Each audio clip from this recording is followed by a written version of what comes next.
Greetings from South Bend, Indiana. My name's Chris. A lot of people are probably just getting introduced to me every day.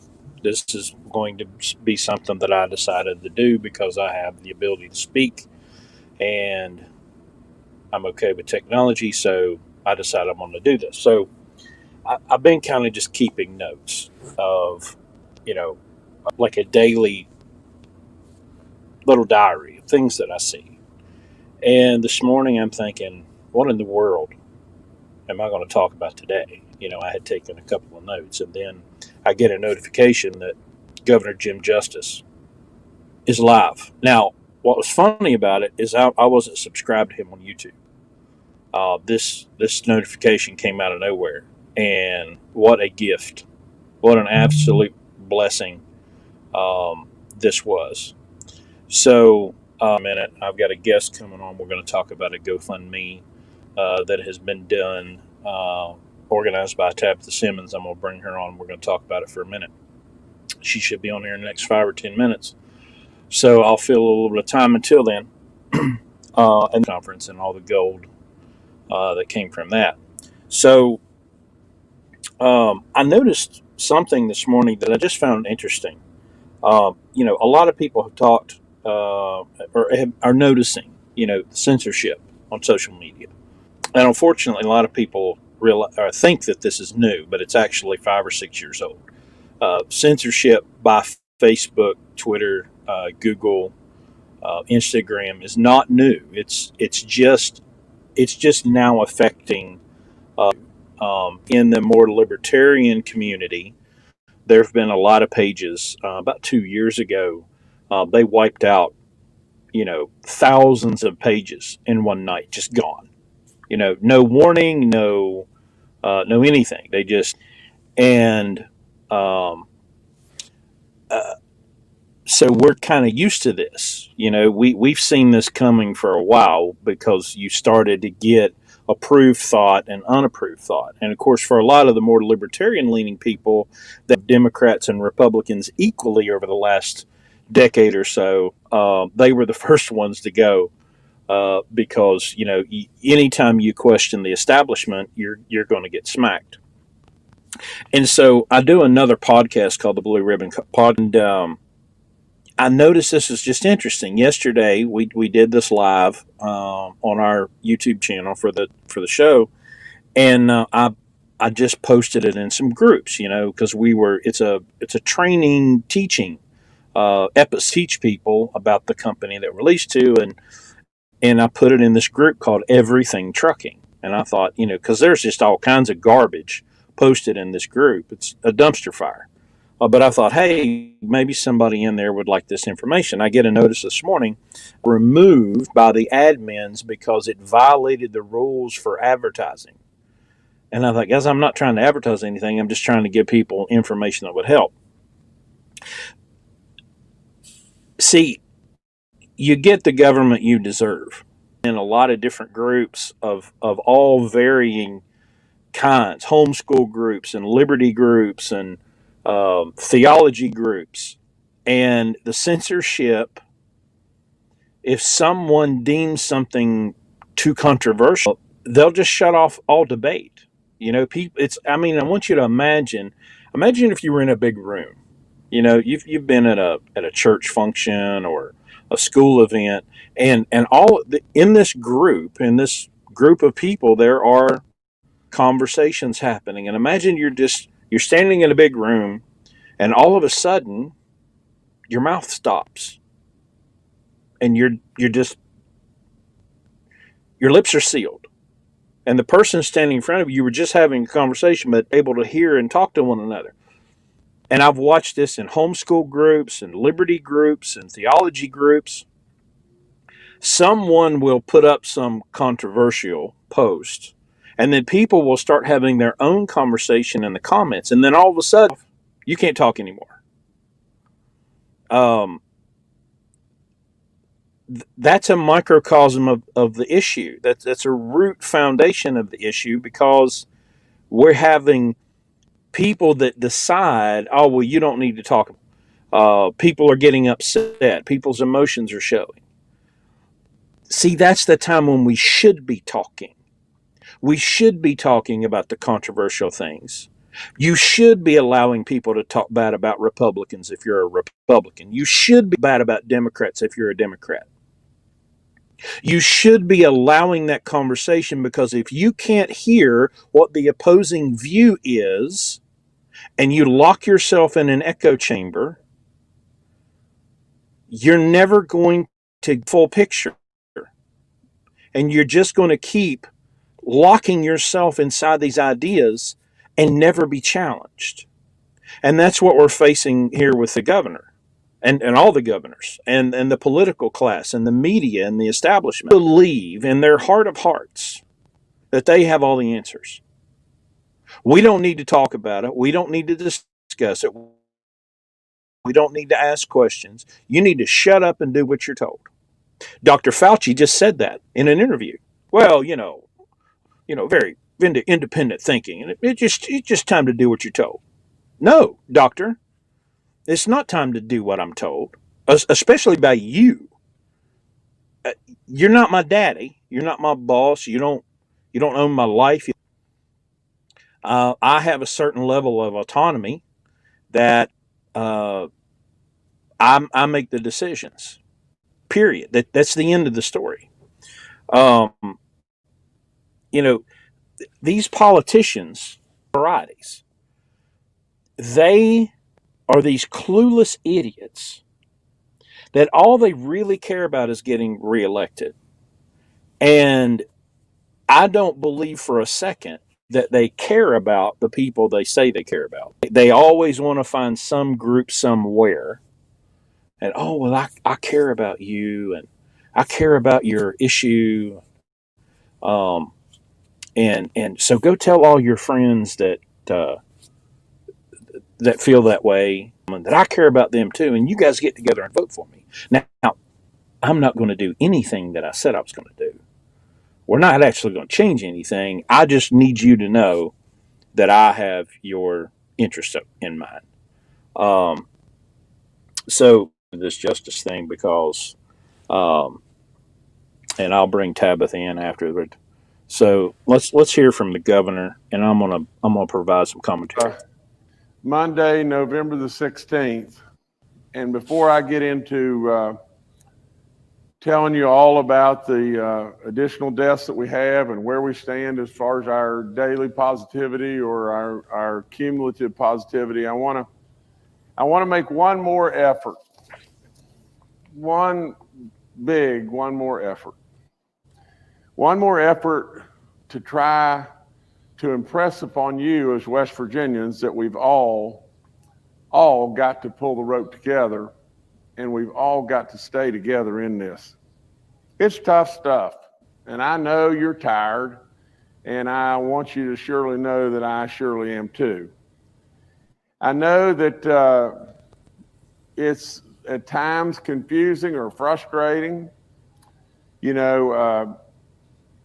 I know as you're tired in what you're doing, that you have surely weight upon your shoulders. Some of you, unbelievable weight, to tell you the truth, because you've lost your jobs or whatever it may be like that.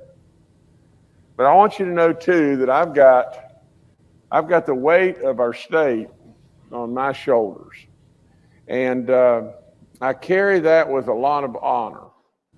But at the same Okay, Jim, that constitutional republic works. You do not have the weight of the state on your shoulders. That's nonsense. This idea that somehow you are now the father, you are the king, nonsense. Now, you can sit here and, of course, make all these pronouncements with no one to challenge you. And, of course, if anyone does challenge you, they get ridiculed. And as we'll see here in a minute, he's going to start talking about people, and he speaks about them in such a derogatory manner. It's absolutely disgusting. Fool talk about how good he is and how noble he is and how wise he is, and he just has all the answers, and he don't want nothing from us. He don't want nothing from us except absolute obedience. Same time, I want to just get right into what's happened in the last couple of days. Friday, I announced that we were going to tighten up our executive order in regard to wearing masks. Now, first of all, you should know that we had an executive order in place some weeks ago, weeks and weeks and weeks ago, if not months, that said you must wear a mask. Does he even know when he signed the order? It was July, Jim. July. We're at like day 246 of 15 days to flatten the curve. Mask. You must wear a mask if you go into a public building, and in doing so, that was the order that was in place months ago. It did not have that if you could social distance, that was basically the stipulation that we removed. Now, since that time, there has surely been, not by any stretch of the imagination, but some outliers that really are upset over the fact that they believe in their mind, and they're stimulated by this, and I'll get to that in just a second. But they believe that we are stripping away constitutional rights. First of all, Jim, you said you were going to put people in and shut down their businesses. That was your exact words. You said, well, the next thing is the shutdown of your business. Remember, you're using the personal pronoun our business. You said, oh, our businesses in West Virginia. Jim, you don't own barbers. You don't own truck drivers. You don't own beauticians. You don't own restaurants. You don't own grocery stores. You don't own Walmart. You have no authority, Jim. It doesn't exist. You have an executive branch of the state government. I have more authority than you do. Go look at your 2020 informational packet on the West Virginia Legislature website. Citizens are at the top, Jim. You're beneath us. That's how a constitutional republic works. The people are at the top.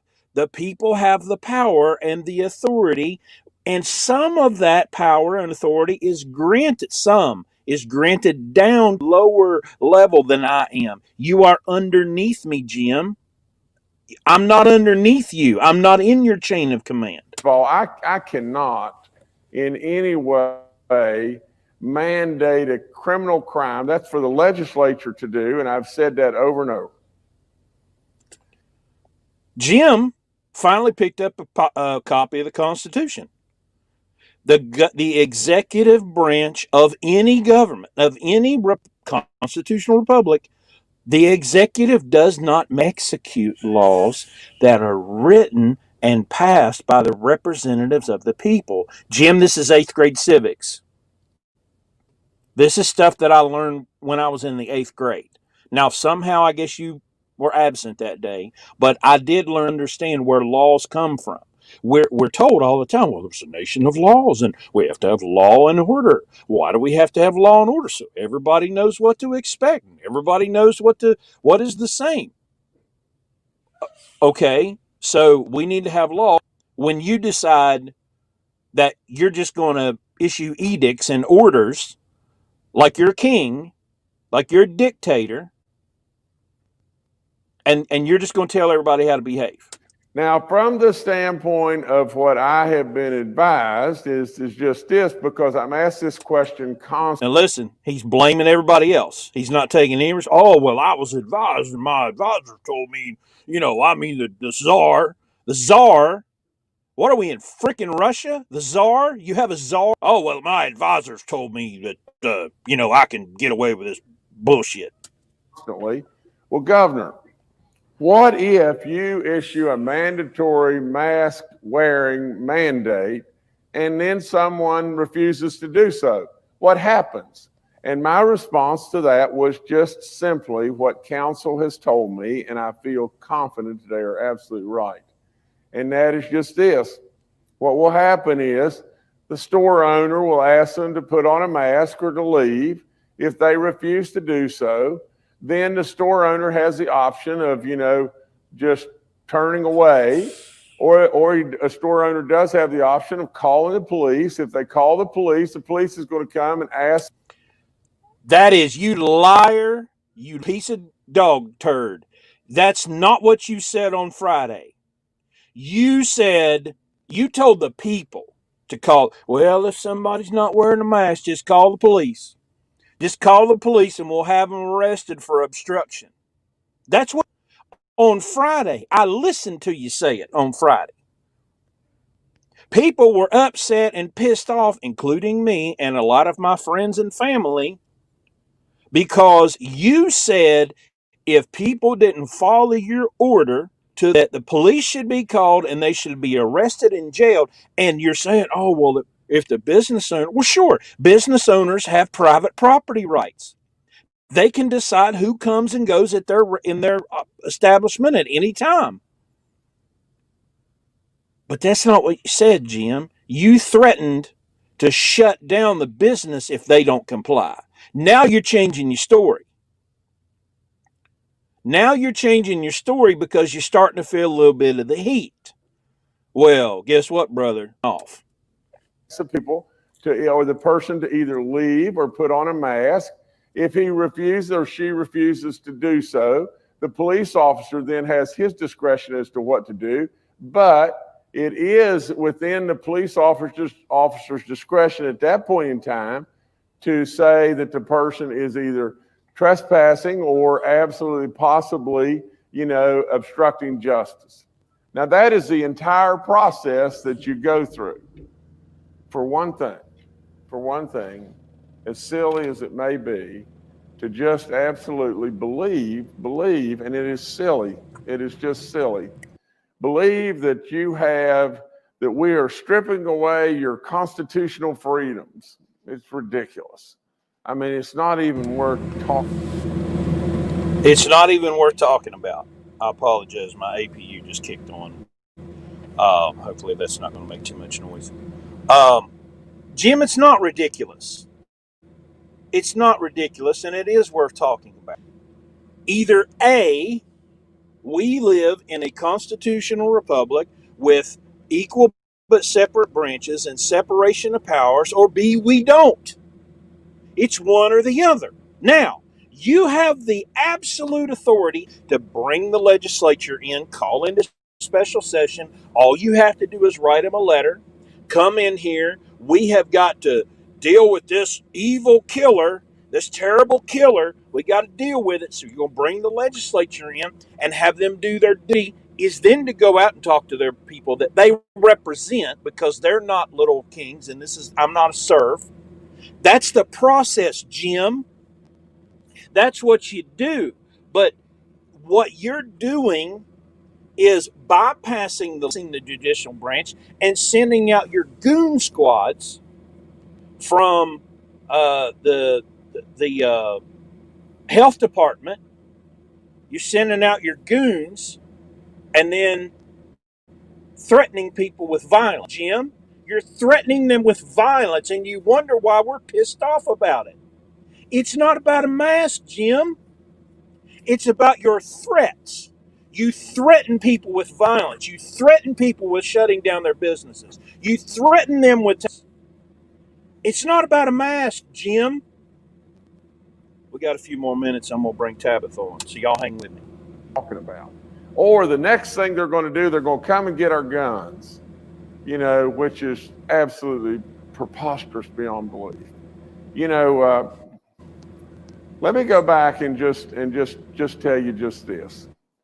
There's an individual that ran for Senate and lost, and then the same individual ran for governor, He's talking about Michael Folk, by the way. Michael Folk, F-O-L-K, that's his name. Such a sprinkle of votes in the primary, it was humiliating. It has to be. The people spoke absolutely as clearly as they possibly could. He is constantly rebel rousing people to go out and do things and do their dirty work basically for him so he can absolutely stay relevant. Now, I'm not going to I don't know Michael Falk all that well. I've met him once, and I don't know how much he cares about being relevant. Um, Jim, the citizens of an area have a right to seek office. Okay, if someone seeks office and they doesn't win, that doesn't mean that you get to poop on their face and talk about what a dirtbag they are because they didn't get the same number of votes that you did. Relevant. give him the pleasure to mention his name, but since that time, he has twice now posted my cell phone number, my personal cell phone number, which is it's childish. That's all there is to it. But he's posted my cell phone number on Facebook so everybody in the world can call me, but with it, he is urging. Now, what I'm going to have to do is, and for those that are calling now, I don't know who they're calling into because I'm sure not getting the calls, but nevertheless, I'm going to have to move on with basically canceling or that cell phone. Well, there's a lot of good people out there, a lot of good people in West Virginia that need me from time to time and everything, and I have been open to talk to most every single person in West Virginia all along. And now that has got to be taken away because of a child, and so with all that, now, just imagine this. He got such a sprinkle of votes. He couldn't win the Senate race. He got such a sprinkle of votes. And here he goes, trash talking because somebody didn't get enough votes. If you don't get enough votes, you don't matter. In the primary, that it was unbelievable. I won the primary by 45% of the vote. 45% of the vote. Not against, that opponent, but against another opponent. Now think about it. Stay with me just 1 second. Then in the same effort, there's another individual that ran in the general election as a write-in candidate and everything, and he is out doing a lot of the same. Both of those individuals, and you should know that both of those individuals absolutely went on their own crusade trying to get everybody in the world to vote against the Road to Prosperity program. Absolutely, 73% of the people of the state of West Virginia passed a road bond referendum that enabled us to go across this state and do more great work than you can imagine, and never raising your taxes 1 cent.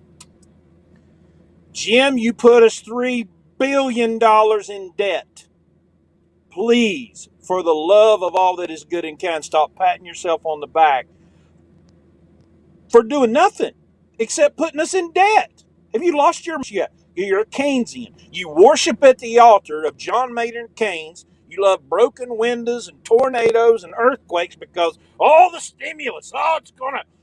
Y'all get off on these big public works projects that you think created jobs. Where are they at, Jim? We have roads falling off into rivers in this state, and you go to Nitro and make a big ass show about putting pavement on 2.5 miles of road. You're a narcissistic fool that doesn't understand economics and sure as hell doesn't understand liberty, that's for sure. It created jobs upon jobs upon jobs upon jobs. No, it didn't. And never absolutely raised your taxes a penny. You got to make a decision, West Virginia. It did. That's all there is to it. You're kind enough that I got more votes.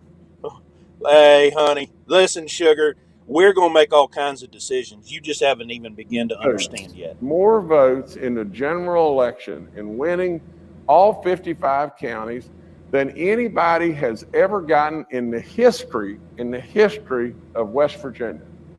More. Yeah, they said that about Joe Biden too. We'll see how that works out. More votes than any governor in the history of this state. And it humbles me because all I want to do is good stuff and good stuff for all West Virginians. Now, how do I feel about the mask? Well, I don't like them. I don't want to wear them. But at the same time, when it really boils right down to these people that are being pushed by these other people that want to be relevant. Just think just for a second. Please just step back and think. For those people that are out there that are being pushed in regard to the mask mandate to object to that, am I not really you? Am I really not just you? Okay, I've watched this video like 5 times today. I can't understand what the hell he's talking about. Am I not just you? I don't know what that means. Jim, what does that mean? Am I not just you? Are you not just me? Look, I have access to unlimited reams of information, more information than has ever been available in all of human history. At the tip of my finger. Bad information? I absolutely can. Can I get access to good information? Yes, I can. I have the ability to make determinations for myself based on the information that I consume. Okay? So here I am sitting in South Bend, Indiana, and in 21 states since this operation began back in March when it was 15 days to slow the curve. 21 states. Look, I understand if you've been locked up in your house for 10 months, I get it. Especially if you're watching this most wealthy on the planet, which is the American corporate news media. I get that I understand it. I empathize. I accept that you're worried. I accept that you're scared. Okay? And I can't take another word of him or I'm going to throw up. That people are saying it doesn't exist. Never said that, Jim. Not saying it doesn't exist. I'm also not being pushed by Marshall Wilson or Michael Folk. Jim, I have the ability to make decisions on my own. And let me tell you this, I have never been closer to my family than I am now. Never been closer to my friends than I am now. Because all of us in our little group, which is bigger than 10 people, so come and get us, had more fascinating conversations in the last 10 months than in the 10 years before that. Jim, buddy, this ain't over. It's just begun. And speaking of just beginning, I'm in Tabitha, and she's a troublemaker. Can you hear me okay? Yes, I can hear you. Can you hear me okay? Okay. All right. Yes. So let's talk about the GoFundMe. I want a little more detail. So, John, we're dealing with John Bryan, right? The civil rights Right. attorney. And we have a goal of $100,000. So why don't you just tell us a little bit more about what you've set up and what your expectation is? Okay, so look, just since Friday, we understand that these mandates from the very start were just creating a hostile environment amongst neighbors and between businesses and citizens, customers. We know that we knew it was going to go this route. And as of Friday, Jim Justice has set up citizens against law enforcement and law enforcement against citizens. It is absolutely creating a hostile environment for our state. And that is a fire that has no business burning in West Virginia. We know that his unconstitutional mandates and edicts, we know how we feel about them. Apparently he's heard some of that over the weekend because today he's changing his tune and saying, oh, well, I can't have you arrested. But last week he was going to have us arrested for obstructing justice, which, by the way, is not a criminal offense in the state of West Virginia. There's obstructing an officer, and maybe assume that he was referring to that or just obstructing justice. Jim Justice is how we may understand it. Anyway, as the only best billionaire in West Virginia, Jim is completely out of touch with the citizens and with reality. He doesn't know what we want or need as individuals. He's unwilling to our natural and constitutional rights. This is evidenced by his unwillingness to call a special session, or really to have the legislators to convene over in their general sessions. So right now we know that he is unwilling to do that. He's had his hand in the legislative branch where he has no business, and as the chief executive of our executive branch. And at this point, we've reached out. I've had a small back and forth with our attorney general on Facebook, who is Patrick Morrissey. He he stopped conversating with me when he was unable to get me to concede to the fact that Jim Justice deserves the legislative branch to forfeit their authority to him, especially after he has taken that authority, usurped that authority before it was ever even given to him. So it's not been given to him. He's taken it. So what we're doing now is we are suing him. We're suing him. So we have our civil rights attorney, John Bryan, and we've created a GoFundMe account, and we are collecting funds, and our goal is 100,000. And here is why. It is a lot of money, but unfortunately, money is what we need. We have the attorney who's willing to put in the work. We have people who are willing to back this. We have people willing to go to court over this. We have businesses. We have valid complaints, valid concerns, and we have a really good chance at winning this suit. The biggest thing is the ability to not just pay attorneys, but we have court costs. We're looking at hiring a legal team from out of state, so that we're not in doing this alone. Actually, John Bryan has said has sued his state and has won. So we've got people with the skill, the know-how, the ability, and the record to speak for himself. We want to be able to pay those people to come. So we're talking about travel. We're talking about a legal team, some more expenses. All we need, if we will just gather ourselves together and donate whatever you can. If a lot of us want to be at rallies, we want to do, we want to protest. There's so many things we want to do when we feel, when we could see our rights being infringed upon, trampled. And there are things that we cannot do, but some of you all, many of you all who are going to work, who still have jobs during all this pandemics, everything that's going on, you can fund this. You can absolutely fund this. Some people that don't have the money to fund, even if it's $1, if it's $5, every dollar counts, and we'll make sure that that is being used for the people. This isn't just a lawsuit for myself. It's for business owners and all of the people in West Virginia. So anything that you can give to that. I don't know if you're going to, can you hear me? I'm not sure if you're going to add a link to that, but if you can, that would be great. Or I can. You let me know. Yes, we'll put that. Yeah. Okay. Well, let me see. We've got a bunch of if you can put it in the comments, okay. It should show up. So here's the governor. He tried to make it sound like Michael Folk over here for a second. I don't really know him. He tried to make it sound like, Marshall was after money, and I'm thinking, you idiot. If you had any idea how much we got done with nothing. I mean, we had people in 55 counties, Marshall sleeping on couches and sleeping in people's spare bedrooms. We're donating our time. I mean, we gave thousands upon thousands of dollars worth of time.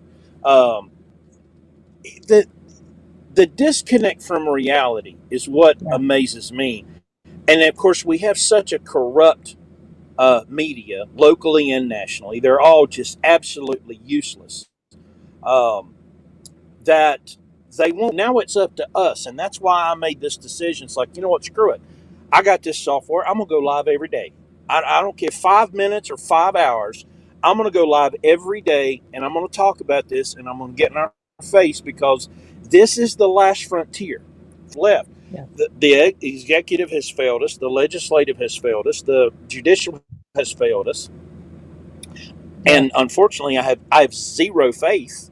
I have faith in John Bryan that he's going to work his ass off. Yeah. And just exhaustion fighting this. But when I say I'm not going to comply, it's not about the mask and it's not about safety. It's Listen, about I don't wear a mask for Halloween. Okay, we're not. It is at the end of the day. It is there are a lot of things we know that our governor is out of touch with, and the other thing is that you hit the nail on the head. He is even evidenced in his live today. He is very self-absorbed. A lot of it is money for this billionaire. He was born with a silver spoon in his mouth. There is a disconnect. And I 100% I believe that his lawyers and even our attorney general, they have conceded to the things that he wanted to do because they know that he is the wealthiest man in West Virginia. And we all know that our legal system unfortunately is corrupt. It's not it's just that you're talking about court fees, court costs, their time. You got biased judges, especially in the state, who are going to. Honestly, I don't know if we have counsel. They don't want to hear what we have to say. Of course, they're wanting. They're the ones that need that money. Jim Justice, money talks, and as you said, there were a lot of people that ran these campaigns. It's Marshall Wilson's campaign that gave a lot of their time because they believe in what the platform that he ran on, and they gave a lot of their time. He didn't need that money. Marshall never asked. There was very I don't believe I ever heard him ask for money. He asked for time. He asked for time for those who believed in the platform, and not even just in him as a person. We never heard that condescending, self-absorbed attitude that we're hearing from our current governor. Very self-absorbed, patting himself on the back, calling himself President Trump's best friend. Laughable. Listen, when he said Donald Trump's best friend, I had to stop. I mean, I was listening to that while I was driving, and I'm at okay, time out. Here's what amazes me. Okay, listen, I didn't vote in West Virginia up until this year, like probably maybe once in my lifetime. I didn't care. For a second. There's a lot of us. We don't care who the congressman is. We don't care who the House of Delegates is. We don't even care who the governor is. As long as every 4 to 8 years we can get a president that we like, we're like, whatever. I'm going to go on about my life. And now all of it is. We're figuring out how much through our apathy and through our not paying attention, and we're getting this giant wake-up call. Now, they're calling this the Great Reset and Build Back Better, and I'm calling it the biggest mistake in history.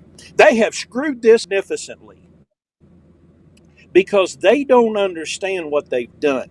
They think, and they've done a good job in a lot of aspects, they think they've dumbed us down so far in their government schools and keeping us distracted with the media or abortion. Oh, my eyes are closed. You say the magic words and it turns our brains off. Well, listen, y'all.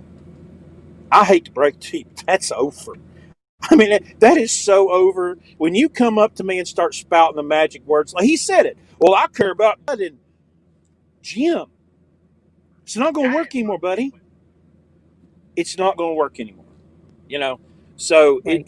this is a new awakening, and I refuse to be into being afraid of my neighbors. My neighbors are the ones that I need to be talking to right now, not Jim Justice. Right. And that's what Okay. they've gotten us set up So against each other. In a so so they've got us as citizens set up against each other. We're having to tattle on our neighbors, call the cops on our neighbors, call the cops on customers if we're small business owners. You're right. We've been set up in a society where we're set up against each other. They're divide and conquer.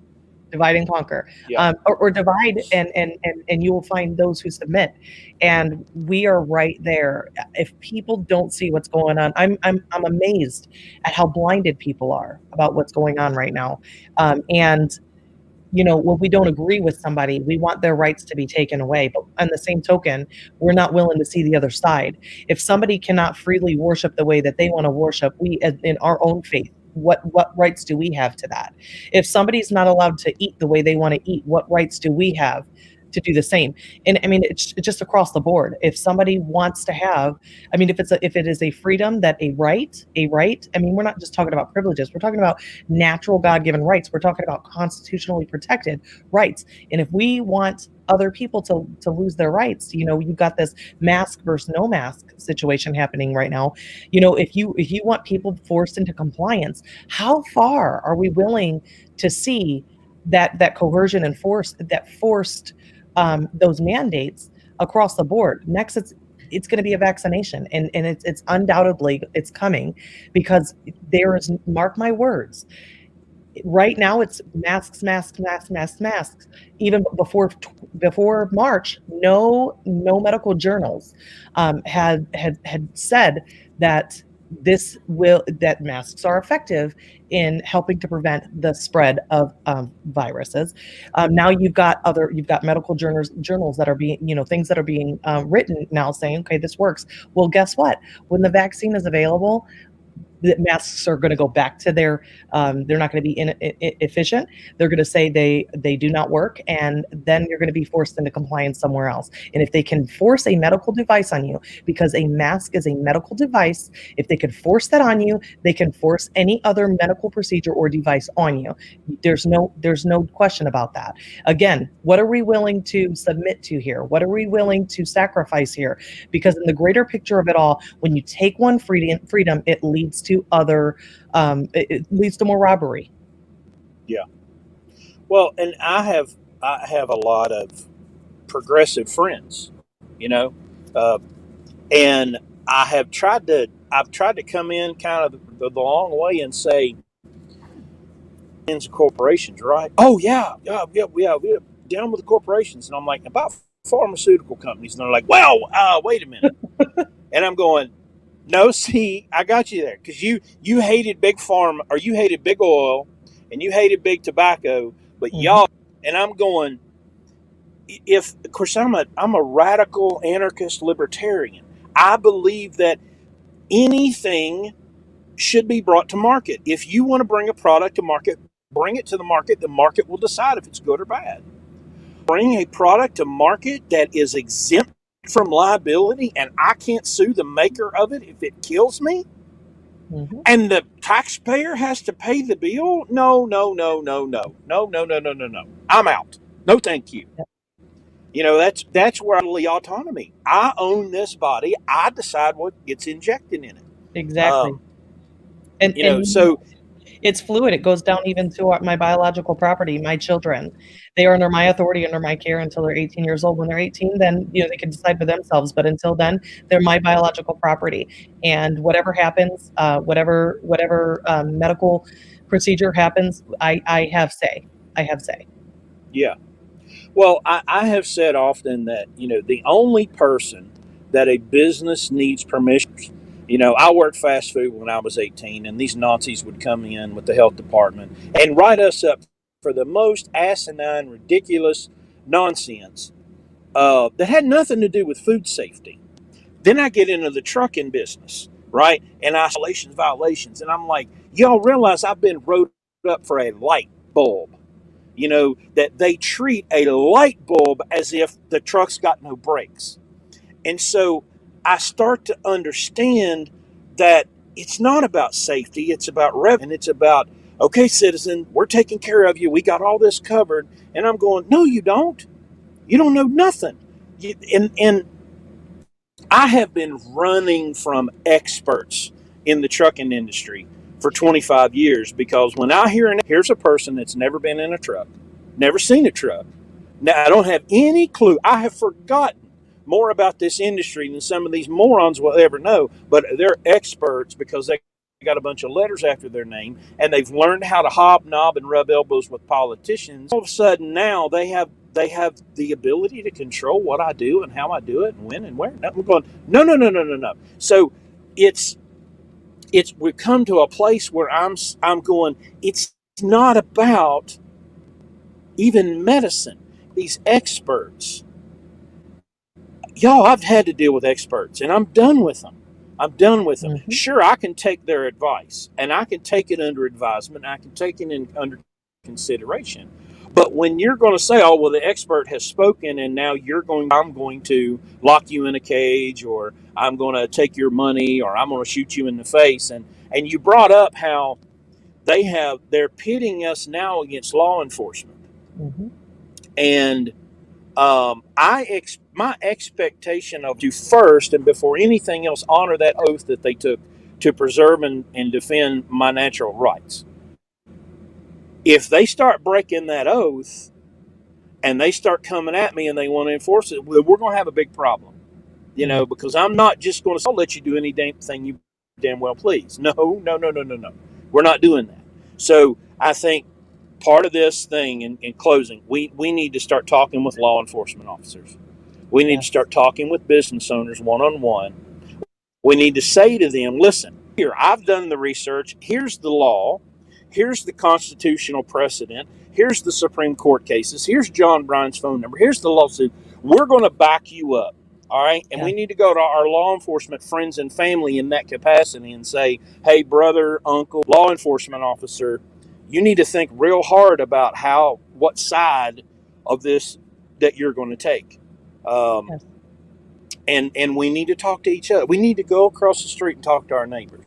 We need Absolutely. to get out of the house and understand how to communicate again with one another instead of flinging feces at each other like monkeys in a cage, because that's pretty much what we've Yes. become now, and it's getting really old. I have to say that we definitely need to have conversations. We've gotten this virtual reality. Everybody's on Facebook, everybody's on a social media platform. Less people are talking, especially because of the mask mandates.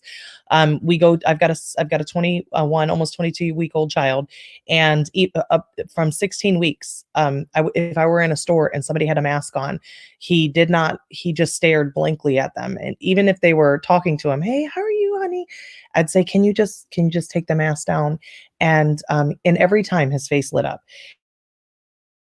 There is such a separation of emotions. We don't see smiling faces. We're not seeing people as people. We're seeing people as drones. Really, truly, we are emotionally severing ourselves from each other in society, and it makes tattling a lot easier. It makes calling the cops on somebody that much easier. We're going to be tying up the lines, calling the cops on our neighbors, on business owners, and it creates a hostile environment. It creates a lot of tension for those who are being turned in. This is going to destroy businesses. This is going to destroy relationships. And really, it's separating us. It's segregating us into different groups, into the maskers versus the non-maskers. And then you see Jim Justice in his picture saying, next to somebody not socially distanced, at a game. He said, he referenced that in his live today. Oh, well, I was just trying to take a picture. But again, it's good for thee and not for me. What's good is good for the goose is good for the gander. And the truth is, I'm 100% okay with socially distancing. Hey, I will keep my distance. Do into a medical device that is against my personal bodily autonomy, my beliefs, my rights, my morals. Again, my 20-week-old, my 21-week-old, from 16 weeks. I'm not going to do that to my children, and I have the right to raise my children the way that I want to raise my children, and that is allowing them to see my emotion, to see my expressions, and to be developmentally, not to developmentally delay them. Because I'm covering my identity, my very identity. It's not going to happen. Uh, I'm hoping that more people will jump on. So if you or anybody that if there's anybody that's watching, I'm just going to address everybody out in social media. If you're watching this and you have anything that you would like to bring to our attention as we go forward with this lawsuit against our state, against our governor, please contact the office of John H. Bryan. You can find him on Facebook. We're going to put a link in the comments I tried to do that just a moment ago. I'll make sure I get it done. A link in the comments that will get you to his website. You can contact him direct. You can contact me direct. Let's get your information. Let's get your story. How it's hurt your business. How it's hurt maybe your community. These mask mandates, down to your very anxiety. There are a lot of people that have anxiety over this. Hearing that can possibly go to jail for not wearing a mask. Maybe you have a medical condition and you've been discriminated against because of your inability to pacify them with this mask mandate. I mean, anything that you would like to reach out to us for, make sure that you do that and share the fundraiser through GoFundMe with your friends. We definitely need all of the funding that we can get, especially if you're needing representation or if you know a friend. If you're able to financially give to that, please be a part of helping us. We appreciate that. You mentioned the problem with the mask, and I drive 500 miles a day. I've driven millions of miles. I drive with air blowing, and I sleep with air blowing on my face. I have to. I have to have a fan. I have to have that movement. And when that air gets still, I feel like I can't breathe. I'm unwilling or deal with the feeling of suffocate to make you feel better because you have not spent 5 minutes studying polymerase chain reaction tests. You don't know who and what he said about using PCR tests as diagnostics. You haven't listened to the opposing voices because you know what, y'all? There are experts that disagree with Dr. Falchi that have just as much education and experience as he. Well, I could take a little bit of this and a little bit of that, and I could put it together, and I could make a decision. But no, that's not what we get. Shut up, slave, and do what you're told. Yes, they choose their experts, and there are experts on both sides. My children see a doctor who worked in modern medicine for 25 years as a pediatric doctor, and she's an MD. She's a medical doctor. She started about 15 years ago. She picked up homeopathy, and we have had conversations with her about this, and she is not for this. She is not for these mask mandates. Socially distance, great, that's fine. She's fine with that. But they don't want to. They're not ready for that conversation. They're not ready to hear from other experts because in their minds, yes, it's this expert said that, but I'm unwilling to hear from that doctor who's had 40 plus years of a